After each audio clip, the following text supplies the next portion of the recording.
Gandang tanghali po, ako si Benison Estareja. Meron tayong update patungkol sa ating minomonitor na si Tropical Depression Esther as of 11 in the morning, araw ng Biyernes.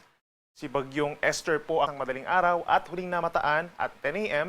sa layong 230 kilometers hilaga-hilagang kanluran ng Itbay at Batanes. Taglay nito ang hangin na 45 kilometers per hour malapit sa gitna, Tropical Depression category at kumikilos pahilagang silangan at 15 kilometers per hour.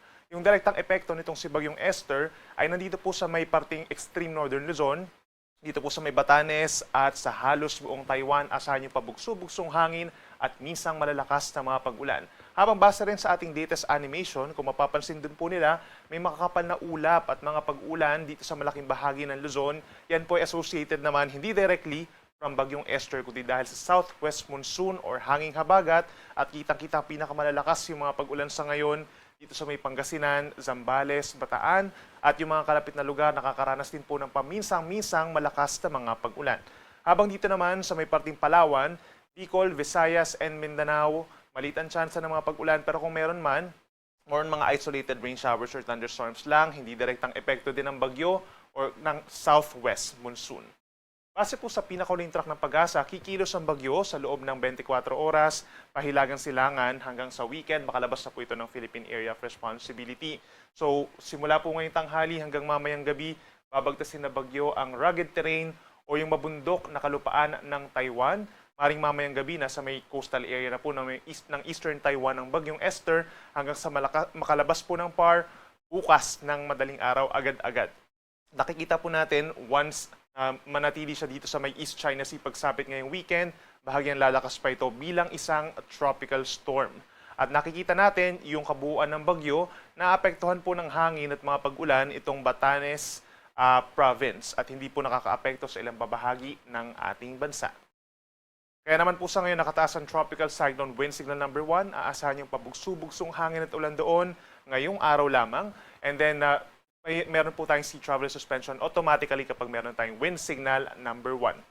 Posibleng paglabas na ng PAR nitong si Bagyong Esther bukas ng madaling araw, tatanggalin na rin po natin yung wind signal number 1 sa Batanes.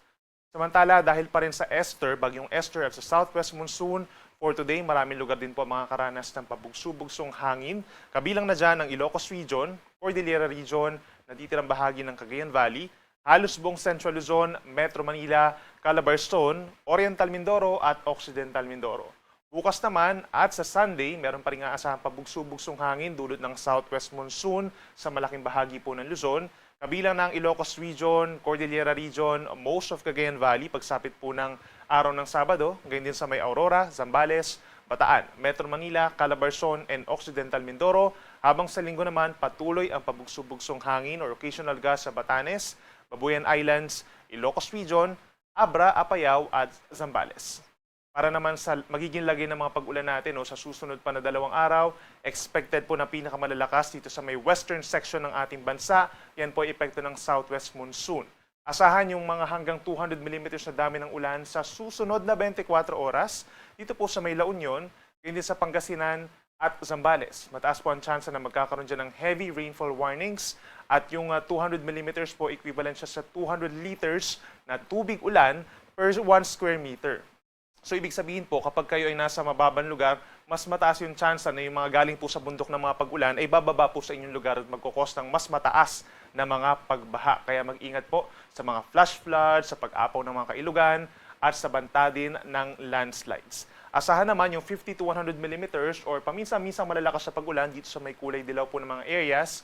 Yung Batanes, yan po ay dahil kay Bagyong Esther at dahil naman sa habagat dito sa may Ilocos Norte, Ilocos Sur, Abra, Benguet at maging dito rin po sa lalawigan ng Bataan hanggang bukas ng tanghali. Paminsan-minsan yung malakas na ulan kaya mag-ingat din po sa banta ng mga baha sa low-lying areas at posible rin ang pagguho ng lupa. Ngayong araw naman po, aasahan pa rin yung kalat-kalat na ulan and thunderstorms. Dito pa rin sa Metro Manila, makulimlim pa rin ang panahon at aasahan yung mga light to moderate rains. Gayun din sa natitirang bahagi ng Northern and Central Luzon, Calabarzon, down to Occidental Mindoro. So kung lalabas po ng bahay today, make sure na merong baong payong o kapote.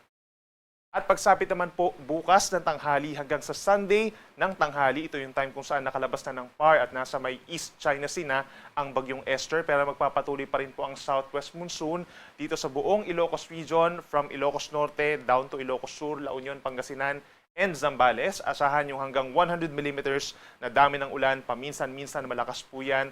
At dahil ilang araw nang umuulan doon, tumataas ang tsansa ng mga pagbaha at pagguho ng lupa.